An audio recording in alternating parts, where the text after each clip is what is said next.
para continuar lo que se habló en el anterior video, necesitamos tener en cuenta algunos objetivos y definiciones de la violencia de género. Para esto primero necesitamos identificar qué objetivos en general se buscan sobre una vigilancia epidemiológica, que es básicamente recolectar variables y obtener los datos para para analizarlos, como bien se dice, y determinar o identificar estos comportamientos y cambios que se dan en el evento de salud. Entonces, esto pues nos va a dar pie para identificar las necesidades en la investigación y así obtener los elementos para orientar una acción o una intervención oportuna sobre esta situación de salud y en la población que se ve afectada. Y esto nos va a dar unos resultados de la intervención de qué tan efectiva fue. Esto pues no solo aplica para eso, sino aplica para cualquier evento de salud de interés nacional como la tuberculosis, VIH y SIDA, entre otros. Eso también se hace con el fin de cumplir ciertas leyes y como ya se mencionó anteriormente, como son pues, las cuatro mostradas en pantalla y el decreto.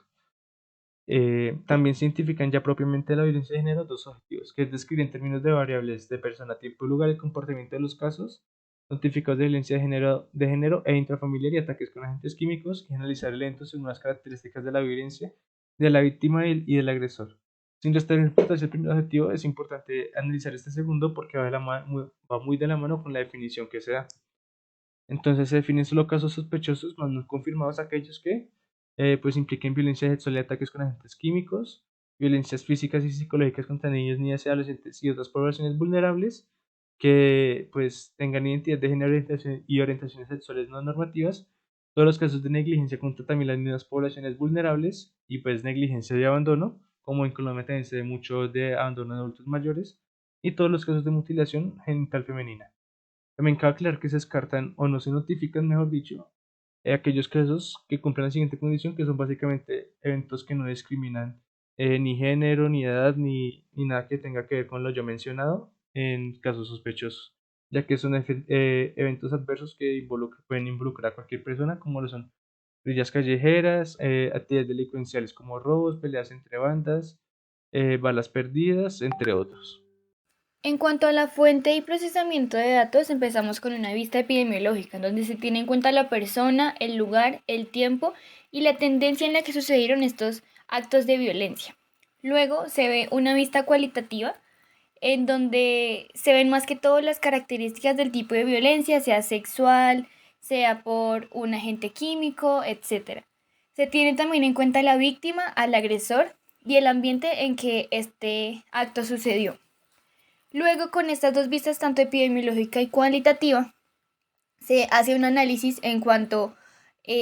tres ítems importantes, el cual es el sexo afectado, la edad y si pertenece o no a algún grupo étnico. Todo esto nos lleva a tener cuatro datos importantes que se van a analizar después, que es primero la incidencia, segundo el comportamiento de la víctima y del agresor, cuarto los factores de vulnerabilidad que van a permitirnos impedir estos actos de violencia y por último la ocurrencia en cuanto a ubicación. Para el análisis del evento, en este caso violencia de género, una entidad territorial tiene en consideración ciertos criterios de inclusión y de exclusión. En el primer caso se incluyen registros actuales vigentes que incluyan fecha de consulta, fecha de hecho y semana epidemiológica. Por su parte, en cuanto a los criterios de exclusión, se tendrán en cuenta casos ingresados como NN y repetidos con variables como nombre, apellidos y número de identificación, los cuales posteriormente serán eliminados, teniendo en cuenta variables como violencia no sexual y violencia sexual.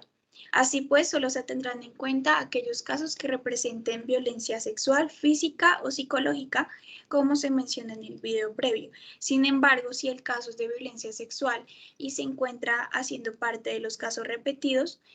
se excluirá y se dejará el que mayor afectación represente para la víctima. Finalmente, se implementará el Morbidity and Mortality Weekly Report, donde se comparará el promedio histórico de la notificación de los últimos 5 años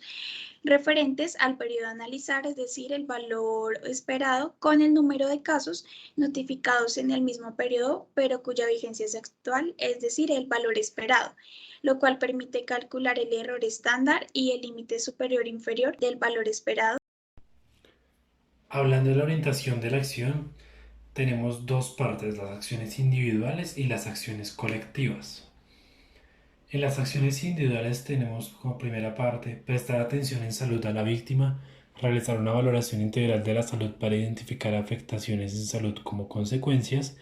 activar ruta de atención integral sectorial e interinstitucional, denunciar los casos de violencia contra niños, niñas y adolescentes e informar a las autoridades, manejo de la evidencia y cadena de custodia de los elementos de prueba, canalizar a la víctima a los servicios de salud y complementarios que requieran en el marco de las rutas integrales de atención en salud, diligenciar la ficha de notificación de la violencia de género e intrafamiliar. Como acciones colectivas tenemos verificar las activaciones de las rutas de atención integral e interinstitucional de las víctimas, participar en los procesos del mecanismo articulador territorial compartiendo los resultados de la vigilancia, fortalecer el trabajo intersectorial entre los sectores salud, protección, justicia y con organizaciones sociales de víctimas de la violencia de género e intrafamiliar, analizar la ocurrencia, caracterización y tendencia, georreferenciar los casos para identificar áreas críticas y definir acciones, y por último, identificar poblaciones en riesgo para orientar acciones de prevención. La comunicación y difusión periódica de la información resultante del análisis de la vigilancia en salud pública de violencia de género e intrafamiliar y ataques con agentes químicos tiene como propósito desarrollar la capacidad resolutiva del equipo territorial, siendo un insumo fundamental que apoya la toma de decisiones y contribuye en la generación de acciones de prevención y control sobre el evento en el territorio. Con el fin de divulgar de forma sistemática el análisis de los eventos de interés en salud, el Instituto Nacional de Salud publica de forma rutinaria los informes gráficos con el análisis del comportamiento del evento e informes finales con los cierres anuales. Asimismo, se ha publicado en el portal Civigila 4.0 módulos de análisis que comprenden, primero, número de casos reportados, estimaciones de medidas de frecuencia, generación de canales endémicos para eventos agudos, mapas de riesgo, diagramas de calor y generación de microdatos. Los datos corresponden a cierres anuales depurados desde 2007, que permiten una desagregación geográfica por departamento, distrito, municipio, desagregación temática por evento, desagregación temporal por año y desagregación por institución prestadora de servicios de salud o red anexa que caracterizó y notificó el evento y la entidad administradora de planes de beneficios responsable del aseguramiento de los pacientes.